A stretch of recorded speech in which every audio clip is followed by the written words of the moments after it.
মনি, তুই এটা কাকে বিয়ে করে এনেছিস? ভেবেছিস একটা সুন্দর ড্রেস পরে আসবে আর আমি ভেবে নেব বড় লোকের ছেলে? চেহারা দেখে তো কামলার ছেলে। আম্মা স্টপ হবেন কি হবেন না?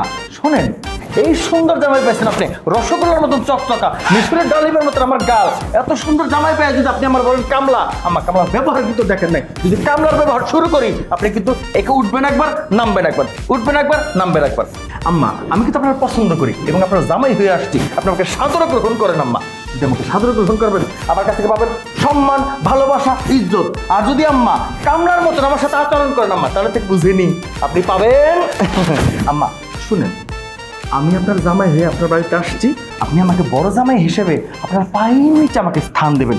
যদি আমার না দেন, আমি কিন্তু আপনার বলেই ফেলছি আমি কামলা। যদি কামলার ব্যবহার না দেখতে চান আম্মা, আপনি এখনো সময় আছে, সুন্দরভাবে আমাকে গ্রহণ করে দেন। এই কামলার ঘরে কামলা? চুপ, স্টপ ইওর মাউথ। তুই ভেবেছিস একেবারে সুন্দর সুরে কথা বলে আমার মন গলিয়ে নেবে? না, তোকে আমি কখনো জামাই বলে মেনে নিব না। রাজা, ওকে ঘাট ধাক্কা দিয়ে বাড়ি থেকে বের করে দে। আম্মা বলেন কি? বেরো বেরো, দাঁড়া। বাড়ির একমাত্র বড় জামাইয়ের সাথে তুই খারাপ আচরণ করস? তুই বুঝোস আমি কেডা? শোন, আমার সাথে কথা বলবি, আমার সাথে গায়ে হাত দিবি, আগে উজু গোসল করে নিবি, সুন্নত দুই রাকাত নামাজ পড়া, নফল নামাজ পড়া, তারপরে আমার গায়ে তুই হাত দেওয়ার সাহস করবি। রাজদানা পাত ভাজা, তোরও যদি দেখছি আর একবার তুই আমার গায়ে হাত দেওয়ার সাহস করছিস, তোর আমি মাথার উপর উঠাইয়া এমন একটা সার মারমু তুই বেগুনের মতন গায়ে মুড়িমর্ত হয়ে যাবি। যাই হোক আম্মা, এই হাতের থাপ্পড়টা ওরা তো একটা দিছি, এটা যদি আপনার মায়ের গলে দেই না, ওরে মারা যাইব না। আজকে তোর সাথে আমার বাসার ঘরে 20-20 ম্যাচ, তুমি থাকো, এইটার জন্য শালির ঘরে শালির তুই কই যাস? ওরে মেরে ফেলাবো। এই কামলার বাচ্চা, কামলা ছাড় ওকে। জামাই হিসাবে মাইনে নিবেন কিনা কোন? তুই ওকে ছাড় বলছে। আমার ছাড়া যাবে না, আগে আমাকে জামাই হিসেবে আপনি সার্টিফিকেট দিবেন, তারপর আমার ছাড়া দিল।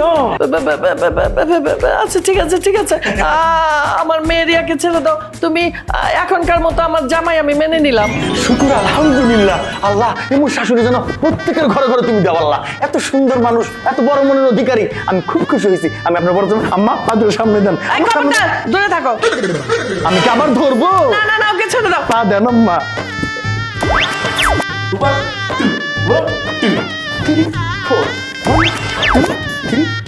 আম্মা অনেক ধন্যবাদ। শোনো আম্মা, তো এবার আমাদের মেনে নিয়েছে, এটা বাসর রাত, বাসর ঘরটা কেমন হবে, কোন ডিজাইনে হবে, কোন ফর্মুলায় হবে, কি কি বাসর ঘরে থাকবে, বোঝার একটা ব্যাপার আছে না? বাসর সাজাইতে হবে না? বাড়ির একমাত্র বড় মেয়ের বিয়ে হয়েছে, বড় জামাই ঘরে এসেছে, আর বাসর ঘর সাজা। আম্মা, আজকে তো আমাদের বাসর রাত, একটু দোয়া করবেন। এই তুমিও দোয়া করো, আগামীতে তোমার দিন, আমিও তোমার জন্য দোয়া করবো। চলো আমি এটা কি করলো মনি? কেমন একটা ডাকাত জামাই নিয়ে এলো বাড়িতে।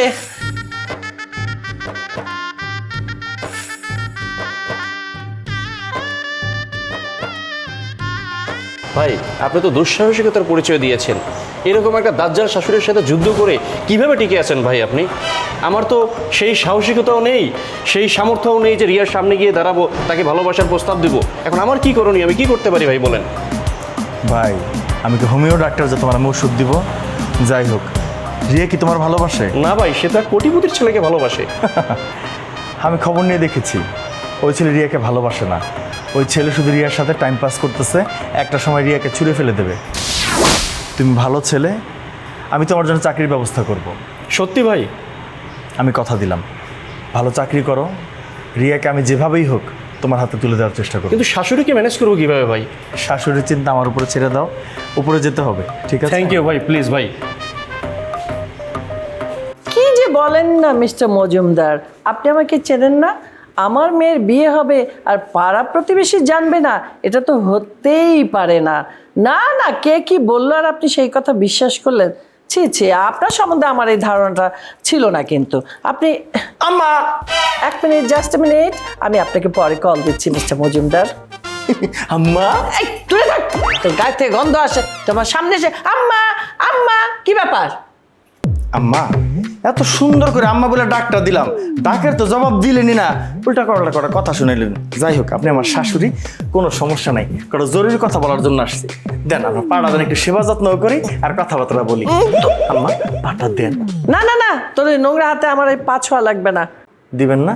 তাহলে কি যাবো আপনার মেয়েদের কাছে টিপ দিতে? না না না, ঠিক আছে ঠিক আছে, নে নে নে টিপ। আম্মা আমি গুনার কাম করতে চাই না, ওইটাও দেন, দুইটাই দিই, ডাবল সব। আম্মা একটা ব্যবসার অফার নিয়ে আসছি, আমার কাছে মনে হয় আপনি খুবই খুশি হবেন। আম্মা আমি তো কামলার ছেলে, কর্মঠ মানুষ, বেকার থাকতে পারি না, এটা একটা বড় সমস্যা। আম্মা আমাকে গ্রামের বেশিরভাগ মানুষ পোলট্রি মুরগির ব্যবসা করে। আমি চাইতেছিলাম আপনার ছাদটা কি বিশাল বড়, এই পাশ থেকে দৌড় দিলে আর এক পাশে যেতে 5 মিনিট সময় লাগে। এত বড় ছাদের উপরে আম্মা বিশ্বাস করেন কম করে হইলো 3000 মুরগির বাচ্চা পালন করা যাবে আম্মা।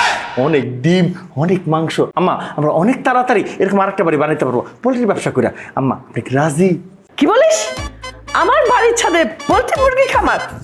প্রশ্নই ওঠে না। আমার গন্ধে এখনই বমি আসতেছে। পোলট্রি মুরগি তো আমি খাই না, আবার আমার বাড়িতে উঠবে? না না না, এটা হতেই পারে না। আম্মা আপনি একটা কথা বললেন, শোনেন একটা ঘটনা বলি। আমাদের গ্রামে তো আম্মা 80% মানুষ হলো পোলট্রির ব্যবসা করে। তারা কি করতে জানেন? একজনে প্রথম যখন পোলট্রি মুরগির ব্যবসা শুরু করছে, আশপাশের কোনো মানুষ ভাত খাইতে পারতো না, কইতো কি পোলট্রি মুরগির গুয়ের গন্ধ কয়। কিন্তু যখন পোলট্রি মুরগির ব্যবসা বন্ধ করে দিছে, ওই মানুষটা আবারও ভাত খাইতে পারে না। আমি যাই গেলাম, কি সমস্যা, কেন গো ভাত খাইতে পারো না? কয় কি আমরা পোলট্রির গুয়ের গন্ধ দিয়ে যে ভাত খাইছি এতদিন, এখন পোলট্রি মুরগির গুয়ের গন্ধ না পাইতে আমরা ভাতও খাইতে পারি না। আম্মা আপনি কোনো চিন্তা করবেন না, প্রথম 2-4 দিন একটু কষ্ট হবে, তারপরে দেখবেন পোলট্রি মুরগির গু ছাড়া আপনি খাইতে, আমার কি বললে? পোলট্রি মুরগির গুয়ের গন্ধ ছাড়া আপনি ভাত খাইতেই পারতেছেন না। আম্মা ব্যবসাটা কি সুন্দর। এগুলো হবে না, এগুলো হবে না। তোর কথা শুনে আমার বমি আসতেছে। এই তুই যা, সর সর, আমার চোখের সামনে থেকে সর। ওহো, ভীষণ একটা চিন্তার বিষয় হয়ে গেল। পোলট্রির খামার আপনার সাথে করা যাবে না, কিন্তু আমি তো ভীষণ একটা কর্মঠ মানুষ। হ্যাঁ আমি অনেক বড় একটা কর্মঠ মানুষ, কিন্তু আমার পক্ষে তো বেকার বসে থাকা সম্ভব না। তার একটা কাজ করি আম্মা, 2টা পাঠা কিনে নিয়ে আসি। রাজা হাটে চলো, চলো 2টা পাঠা কিনতে যাবো, চলো 2টা পাঠা কিনে নিয়ে আসি, চলো। আমি ও নিজেই একটা পাঠা, আবার 2টো পাঠা কিনে আনবে। আমি কার পাল্লায় পড়লাম?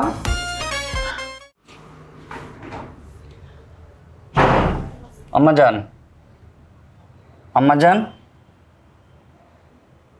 আম্মা যান, আম্মা যান।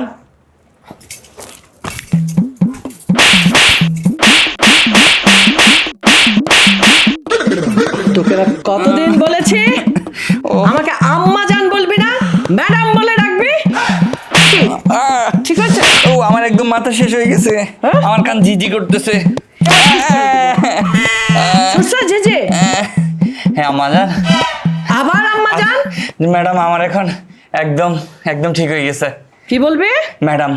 মনে থাকে যেন কথা। হ্যাঁ হ্যাঁ ম্যাডাম। যা।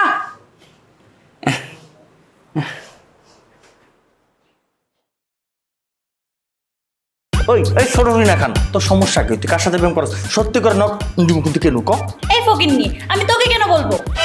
আমার কয় ফকিন্নি? এই আমি না তোর দুলাভাই মেশে ফকিন্নি কয়? আমি তোকে কোনো সময় দুলাভাই হিসেবে মানি না। আরে দুলাভাই হিসাবে মানুষ আর না মানুষ, আমি তো তোর দুলাভাই। শোন, আমি যে পোলার কথা তোর কইছি, সে তোর সত্যিই ভালোবাসে, তোর ভালো রাখবো, তোর ভালো চাই। দেখছ আমি তোর বোনের খালি ভালোই বাসি অন্য করে ভালোবাসবো। তুই বুঝছ না? নিজে ভালো বুঝছ না? ভালোবাসা মাই ফুড। আমার বয়ফ্রেন্ড তোকে 100 বার কিনতে পারবে, বেচতেও পারবে। ওরে আল্লাহ ওর রে, যার টাকা। ওরে আল্লাহ রে, মাতারি কয় কি? আমি কি আলু পটল আমার 100 বার কেনবে আর বেচলে? আমি কি ডিম? আর শোন, তোরা যে ঠকাইতেছে তুই তো বুঝতেছিস না, তোর মাথা মোটা। ও একটা মিস্ত্রি, একটা গ্যারেজে কাজ করে, প্রতিদিন একটা নতুন গাড়ি নিয়ে বের হয়, আর লন্ডি থেকে পোশাক পরে তোরা এসে ইমপ্রেস করো। তুই তো বুঝস না, তুই তো ছোট না খান। শোন, চিন্তা ভাবনার কোনো কারণ নাই। আমি তোর যে পোলার কথা বলছি ওর আমি লই আইতাছি, তুই দেখলি টাসকি খেয়ে যাবি। যেমন দেখতে সুন্দর, তেমন একটু মেথা ব্রেন একটু সমস্যা, কেমন একটু বুঝকুমরা, কিন্তু কুমড়া পোলা সংসারের জন্য ভালো হয়। আমি যাইতেছি আর আইতেছি। আমার বাদনটা তো খুলে দিয়ে না। ওই বাদন খোলার মেলা মানুষ আছে, আগে কুমড়া লই আসি।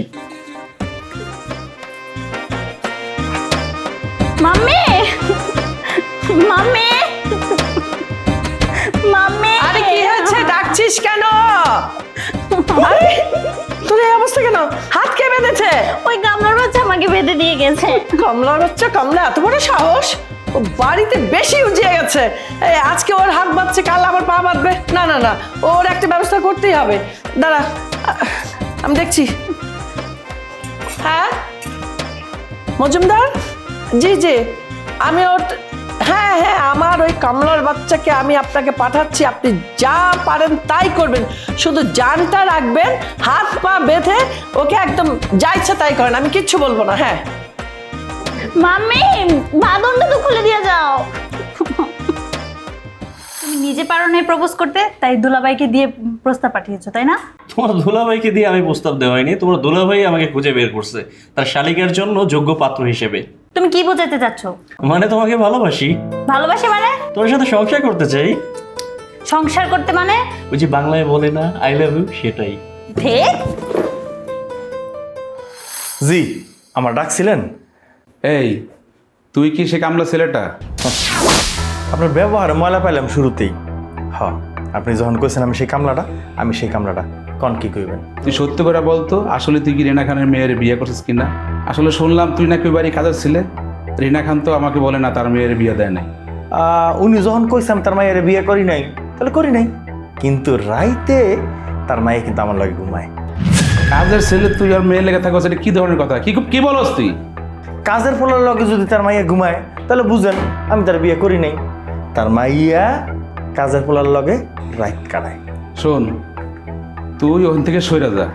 আমার একটা ছেলে আছে আধা পাগল, আমি রিনা খানের মেয়ের সাথে বিয়ে ঠিক করছি, ওরা আমি তার সাথে বিয়ে করাবো। তোর কত টাকা লাগবে বল আমারে, আমি তোরে দিয়ে দিতেছি। তুই আজকেই ঢাকা ছেড়ে চলে যাবি। ও, সরে যামু, অসুবিধা নাই। টাকা লাগবো আমার 100, কেবিনে যাবো 1650। 1650 কি লিগে লাগবে জানেন? দুইজনে মিলা লঞ্চের মধ্যে এসি এলারটা কেবিন লমু। বরিশালের লঞ্চে উইটা লইব কেবিন রুম, বন্ধু আরে বুকে লইয়া ঠাসা দিমু ঘুম। আবার বলো রিনা খানের মেয়ে, আর তুই একা যাবি ঢাকা শহর সেইরা। আজকে রাত্রের মধ্যে চলে যাবি, কালকে তোর আমি দেখতেছি না ঢাকা শহরে। তোর কি লাগবে বল, এতক্ষণ তোর সাথে ভালোভাবে বলছি। একলা যাবো, অসুবিধা নেই। আমার অভ্যাস আছে, বাস গাড়ি ট্রেন সব কিছু আমার চলাচলের অভ্যাস আছে। আমার 1000 খানিক টাকা দিয়ে দিন, আমি পৌঁছে যেতে পারবো। আর শনি আর মঙ্গলবার কিন্তু আমাকে বরিশাল বিমান নামে আমার বউ তলে বিমানে কইরা আমাকে বাড়িতে যাবো গা। এই, তুই তো আসলে সুবিধার ছিল না, তোর চড়ায় দাঁত ভেঙে দেওয়া দরকার। কি আমার আপনি চড়াবেন? আমি আপনার করছি কি? এই, আমি আপনার করছি কি? এই, আল্লাহ মাফ করো, এ আল্লাহ, এ আদম। তুই একটা গাধা, তুই একটা ছাগল, তুই একটা পাঠা। তোর সাহস কি করে হলো আমার হবু বিয়ের গায়ে হাত তুলতে? বাটা ফাটিয়ে রক্ত বের হচ্ছে, আবার কি হাতিস কাজ? তার মানে পাড়া লেগেছে তোর? আমি তোর আজকে আম্মা, শালি, শালি,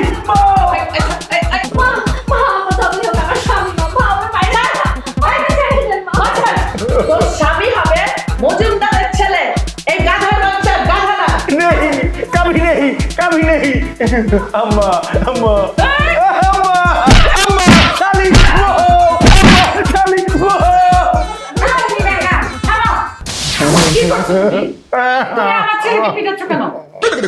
আরে বান্ধবী তুই? বান্ধবীও বলছিস, আবার আমার ছেলেকে এভাবে কুকুরের মতো বেঁধে পিটাচ্ছিস, কি হয়েছে? তোর ছেলে এই কামলার ঘরে কামলা? তোর ছেলে? এই, কাকে তুই কামলার ঘরে কামলা বলছিস? ও হলো কোটিপতি রায়হান চৌধুরীর একমাত্র সন্তান, আমার সন্তান, আর তুই বলছিস কামলা? তাহলে কোথা থেকে আমার মেয়ে এই ওকে বিয়ে করে নিয়ে আসলো? হ্যাঁ, আমি তো কিছুই বুঝতে পারছি না। কেমনে বিয়ে করলো তুই জানিস না? এই, তোর কি মনে আছে সেই মজুমদারের হাত পাগলা ছেলের সাথে তোর মেয়ের বিয়ে দিতে চাইছিলি? মনে নাই? ভুলে গেছিস? আরে তোর মেয়ে তো রাজি ছিল না। হ্যাঁ হ্যাঁ, ঠিক বলেছিস, তা তো করবে না, কিন্তু আমি তো জোর করে দিতাম। আরে জোর করে দিতি বলেই তো তোর মেয়ে আমার বাড়িতে পালিয়ে আসছে। সে ছোট্ট ক্লাস 8-এ পড়তো। তুই যে আমার বাড়িতে বেড়াতে নিয়ে আসছিলি, ভুলে গেছিস? মনে নাই? তখন আমাকে বলেছিলি আমার ছেলের সাথে তোর মেয়ের বিয়ে দিবি। তোর এই কথাটা আমি কি করে ফেলি বল? সে তুই আমার ক্লাস 3-র বান্ধবী, তোর কথা কি ভুলতে পারি? তাই তো, এখন তো তাহলে মেনেই নিতে হবে, এই কামলার ঘরে কামলাকে আমার জামাই মানতে হবে। আবার কামলা বলে? সরি সরি, তবা। এই দাঁড়ায় দাঁড়ায় সবাই কি দেখছো? হ্যাঁ, আমার ছেলে বাঁধন খুলে দাও, খুলে দাও বলছি। খুলছে কি? আমি গেলা আমার ভাঙ্গা পায়ের উপর আমার ছেলে মা মা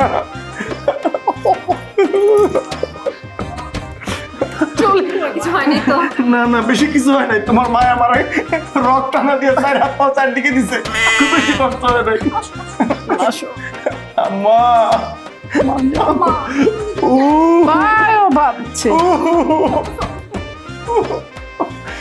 আপনি খুশি হয়েছে?